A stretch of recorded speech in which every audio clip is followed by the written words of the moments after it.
এখন প্রশ্ন হচ্ছে আল্লাহ তাআলা কেন পবিত্র কোরআনের প্রথম শব্দ ইকরা দিয়ে কোরআনটিকে নাজিল করেছেন?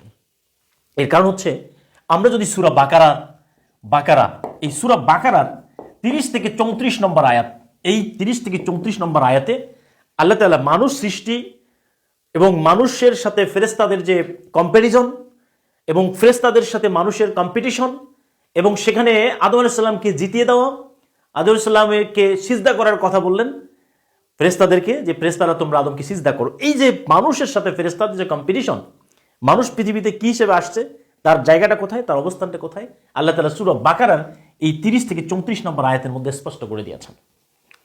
ঘটনাটি হচ্ছে আল্লাহ তাআলা সূরা বাকারার 30 নম্বর আয়াতে আল্লাহ তাআলা বলছেন, ওয়াইজ ক্বালা রাব্বুকা লিল মালাইকা ইন্নী জাইলুন ফিল আরদি খলিফা। স্মরণ করো সেই সময়ের কথা যখন আল্লাহ তাআলা সমস্ত ফেরেশতাদেরকে ডেকে বললেন যে আমি নিশ্চয়ই পৃথিবীতে খলিফা বা প্রতিনিধি রিপ্রেজেন্টেটিভ পাঠাতে যাচ্ছি, মানে আল্লাহর প্রতিনিধি। তাহলে এই পৃথিবীতে যত মানুষ আছে প্রত্যেকটা মানুষই হচ্ছে আল্লাহর প্রতিনিধি, আল্লাহর খলিফা। কারণ আল্লাহ তাআলা মানুষ হিসাবে না, সাধারণ কোনো মানুষ হিসাবে না, তিনি মানুষকে খলিফা প্রতিনিধি হিসাবে তিনি পৃথিবীতে পাঠিয়েছেন।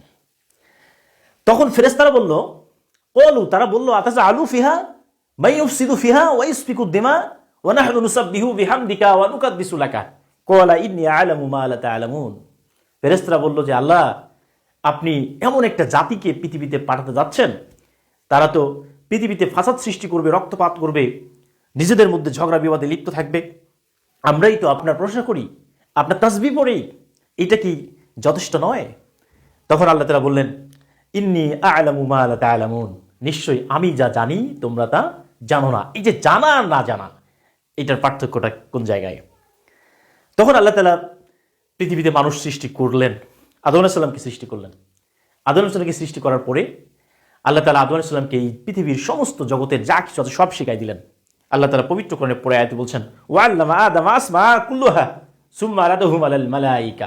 আল্লাহ তাআলা আদমকে এই জগতের সমস্ত কিছুর নাম শিখাই দিলেন এবং এই জিনিসগুলো ফেরেশতাদের সামনে, সুম্মা আরাদাহুম আলাল মালাইকা, এবং এই ফেরেশতাদের সামনে এগুলো রাখা হলো এবং তাদেরকে বলা হলো যে তোমরা এই সব কিছুর নাম বলে দাও, তোমরা যদি সত্যবাদী হয়ে থাকো।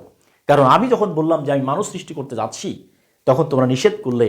সুতরাং এখন আমি মানুষ সৃষ্টি করেছি, আদমকে সৃষ্টি করেছি, এখন কম্পিটিশন হবে, এই যে তোমরা আমি এই সব কিছুর নাম তোমরা বলে দাও। তখন ফেরেশতারা বললেন, তারা টোটালি সারেন্ডার হয়ে গেল এবং তারা বলল, ক্বালু সুবহানাকা লা ইলমা লানা ইল্লা মা আল্লামতানা ইন্নাকা আনতাল আলিমুল হাকিম। তারা বললেন যে আপনি পরম পবিত্র মহান আল্লাহ তাআলা, আমাদের কোনো জ্ঞান নেই, যতটুকু জ্ঞান আপনি আমাদেরকে শিখিয়েছেন ততটুকু জ্ঞানেই আমাদের মধ্যে, আমাদের আছে, বাইরে আমাদের কিছু জানা নাই। এখানে ফেরেশতারা কি হয়ে গেল? সারেন্ডার হয়ে গেল। এরপরে ঘটনাটা কি? এরপরে ঘটনাটা হচ্ছে আল্লাহ তাআলা আদমকে বললেন, আদম সব কিছু নাম বলে দিল। সেখানে আদম জিতে গেল, অর্থাৎ আদম জানে আর ফেরেশতারা জানে না। এই যে জানার এবং না জানার মাধ্যমে যেটি হলো, সেটি হচ্ছে আল্লাহ তাআলা ফেরেশতাদেরকে বললেন যে তোমরা আদমকে সিজদা করো। তখন সবাই সিজদা করলো। আল্লাহ তাআলা বলছেন, ফাসাজাদু ইল্লা ইবলিসা, অর্থাৎ ইবলিস ছাড়া সবাই সিজদা করলো আদমকে। প্রশ্নটা হলো যে আদমকে কেন সিজদা করতে হবে? আদম জানে আর ফেরেশতারা জানে না, এটাই পার্থক্য। তার মানে হচ্ছে আল্লাহ তাআলা এই সমস্ত মানব জাতিকে সৃষ্টি করেছেন এবং প্রথম শব্দ কোরআনের প্রথম যে শব্দটি দিয়েছেন ইকরা, মানে পড়ো, জানতে হবে। আল্লাহ তাআলা মানুষ সৃষ্টি করার সময় কিন্তু একটা কম্পিটিশন করেছেন যে মানুষ জানবে, মানুষ জ্ঞান বিজ্ঞানের দিক থেকে অনেক এগিয়ে যাবে। আজকে আমাদের জ্ঞানেরই অভাব। মুসলমানরা আজকে জ্ঞানের দিক থেকে জ্ঞান বিজ্ঞান অনেক পিছিয়ে। আমরা অনেক কাজে ব্যস্ত, নানা কাজে ব্যস্ত, কিন্তু জ্ঞান বিজ্ঞান আমাদের অগ্রগতি নাই। আজকে পৃথিবীতে দেখেন একটা ছোট্ট দেশ ইসরায়েল একটা ক্ষুদ্র দেশ, মাত্র 18,000 বর্গ কিলোমিটার, এবং তারা পুরো পৃথিবীর মুসলমান প্রায় 57টি মুসলিম দেশ আছে, তাদের সাথে যুদ্ধ করে পারছে না।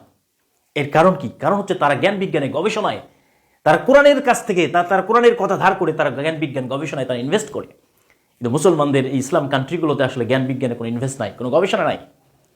আল্লাহ তাআলা নিজেই বলেছেন, ইকরা ইকরা ইকরা বিসমি রাব্বিকাল্লাযী খলাক, তোমরা পড়ো, এবং কিয়ামতের দিন ওই শেষ বিচারের সময় এই শব্দটি থাকবে, ইকরা কিতাবাকা কাফা বিনাফসিকাল ইয়াওমা আলাইকা হাসিবা। আল্লাহ তাআলা পবিত্র করে বলেছেন, হাল ইয়াসতাবিল লাযিনা ইয়ালামুনা ওয়াল লাযিনা লা ইয়ালামুন, তোমরা কি মনে করো যারা জানে আর যারা জানে না তারা সমান? সমান নয়। এই জন্য আল্লাহ তাআলা যারা জানে তাদেরকেই ক্ষমতা দেন, তাদেরকেই নেতৃত্ব দেন। সুতরাং আমরা জানার দিক থেকে অনেক পিছিয়ে আছি। আজকে মুসলমানদের এই দুর্দশার পেছনে মূল কারণ হচ্ছে আমাদের জ্ঞান বিজ্ঞানে অনগ্রসরতা।